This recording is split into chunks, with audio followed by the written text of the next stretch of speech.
উত্তেজিত গ্রামবাসীর বেধড়ক মারে এক যুবকের মৃত্যু। এলাকা জুড়ে রীতিমতো চাঞ্চল্য। জানা যায় কৈলাসহরের কালীশাসন চা বাগানের এই ঘটনা। কৈলাসহরের কালীশাসন চা বাগান এলাকায় একটি গাড়ি দ্রুত গতিতে বেপরোয়াভাবে চালিয়ে এক বাগান শ্রমিককে ধাক্কা দিয়ে গাড়িটি পাকা ট্রেনে পড়ে যায়। আর গাড়িটি ট্রেনে পড়ে যাওয়ার সাথে সাথেই গাড়ির চালক সহ গাড়ির ভেতরে থাকা অন্যরা গাড়ি থেকে বের হয়ে দৌড়ে চা বাগানের ভেতরে লুকিয়ে পড়ে। পরবর্তী সময় উত্তেজিত গ্রামবাসীরা সেই গাড়ির চালক সহ গাড়ির ভেতরে থাকা মানুষজনকে চা বাগানের ভেতরে খুঁজতে থাকে। খোঁজাখুঁজির পর চা বাগানের ভেতরে গাড়ির চালককে পেয়ে উত্তেজিত গ্রামবাসীরা বেধড়কভাবে মারধর করে চা বাগানের ভেতরেই তার মৃত্যু হয়, অর্থাৎ এই গাড়ির চালকের মৃত্যু হয় বলেই অভিযোগ। সে বিষয়ে বিস্তারিত জানবো কৈলাসহর থেকে নিউজ ভ্যানগার্ড প্রতিনিধি অয়ন মজুমদার যুক্ত হয়ে গেছে।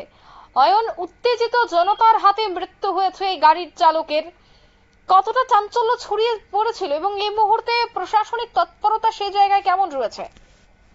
দেখো, এই ঘটনাকে কেন্দ্র করে ইতিমধ্যেই যে কালীশাসন এলাকা, যেটা চণ্ডীপুর ব্লকের আওতাধীন রয়েছে রাংরুং গ্রাম পঞ্চায়েতের, সেই এলাকায় কিন্তু চাপা উত্তেজনা বিরাজ করছে। এবং এই ঘটনার পর থেকেই কিন্তু বিশেষ করে এলাকাটা যেহেতু চা বাগান এলাকা, তো অধিকাংশ জনগণই সেখানে বাগান শ্রমিক, ফলে এই ঘটনার পর থেকেই কিন্তু কাউকে রাস্তাঘাটে দেখা যাচ্ছে না যারা স্থানীয়রা রয়েছেন। কারণ যেটা অভিযোগ উঠে আসছে যে বেপরোয়া এই গাড়ির ধাক্কায় এক বাগান শ্রমিক আহত হওয়ার পরেই কিন্তু উত্তেজিত জনতা সেখানে গাড়ি চালক এবং যারা আরোহীরা রয়েছেন, গাড়িতে আরোহী ছিলেন, তাদেরকে পাকড়াও করার জন্য দৌড়ঝাঁপ করে এবং পরবর্তী সময় গাড়ি চালককে চা বাগানের ভেতর থেকে বের করে সেখানে বেধড়ক মারধর করে এবং সেখানেই সেই গাড়ি চালকের মৃত্যু হয়, যেটা প্রাথমিক সূত্রে বেরিয়ে এসেছে। এবং এই ঘটনার পরেই কিন্তু কৈলাসহর শহর থেকে সেখানে দমকলের ইঞ্জিন সেখানে ঘটনাস্থলে ছুটে যায় এবং সেই যে আহত যে বাগান শ্রমিক তাকে উদ্ধার করে যেমন ঊনকোটি জেলা হাসপাতালে নিয়ে গেছে এবং উত্তেজিত জনতা সেই ঘাতক গাড়িটিকেও কিন্তু সেখানে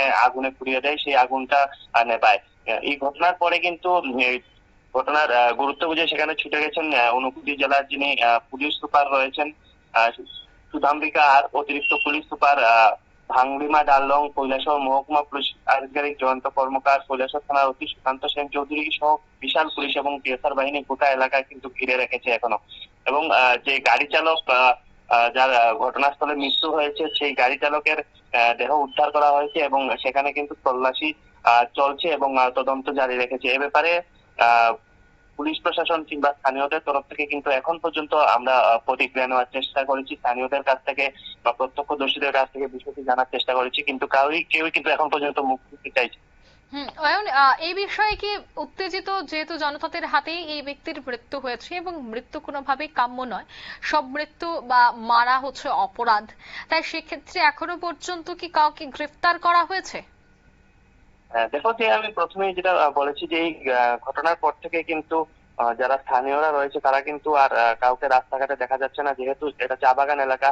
সেখানে বাগান শ্রমিকদের বাড়িঘর কিন্তু সেই সড়ক থেকে অনেকটাই দূরে এবং রাস্তাতে যে স্বাভাবিক যে যান চলাচল, অন্যান্য দিন যে স্বাভাবিক যান চলাচল করে, সেটাও কিন্তু এখন পুরোপুরি বন্ধ হয়ে রয়েছে। এক চাপা আতঙ্ক এবং সেখানে কিন্তু বিরাজ করছে এই ঘটনাকে কেন্দ্র করে।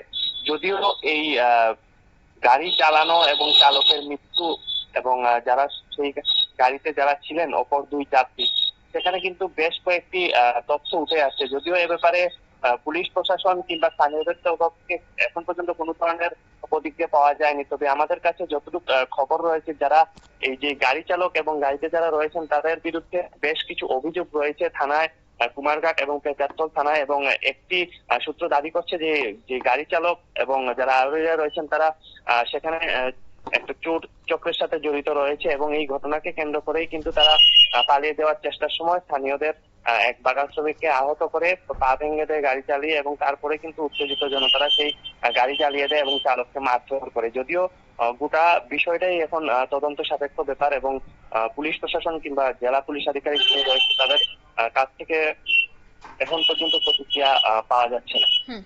ধন্যবাদ। অর্থাৎ এখনো পর্যন্ত আমরা যে খবর পেয়েছি একজনকেও কিন্তু গ্রেফতার করা হয়নি, কারণ এখনো পর্যন্ত কারা এই বাগানে ছিল এবং উত্তেজিত জনতা যারা এখানে উপস্থিত ছিল তাদের বাড়ি কোথায় এখনো পর্যন্ত কিন্তু কোনো কিছু স্পষ্ট নয়। হ্যাঁ, তবে অবশ্যই একেবারে গণপিটুনি দিয়ে মেরে ফেলা সে বিষয়টা কিন্তু কোনোভাবেই কাম্য নয় এবং ভারতীয় যে ন্যায় সংহিতা রয়েছে সেই ন্যায় সংহিতা অনুযায়ী এবার তাদেরকে যদি খুঁজে বের করা হয়, তাদের বিরুদ্ধে কি পদক্ষেপ গ্রহণ করা হয় সেটাও দেখার, কারণ অপরাধ তো তারাও করেছে।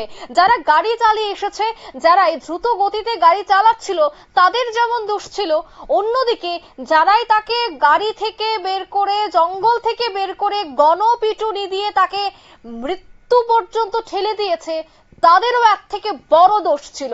তাই সেক্ষেত্রে যারা এই গণপিটুনিতে ছিল, যে উত্তেজিত জনতাদের এই মুহূর্তে চিহ্নিত করার চেষ্টা করা হচ্ছে, তাদের বিরুদ্ধেও যেন পদক্ষেপ গ্রহণ করা হয় তারও কিন্তু দাবি উঠছে। এবার নিয়ে নিচ্ছি ছোট্ট একটি বিজ্ঞাপন বিরতি, সঙ্গে থাকুন।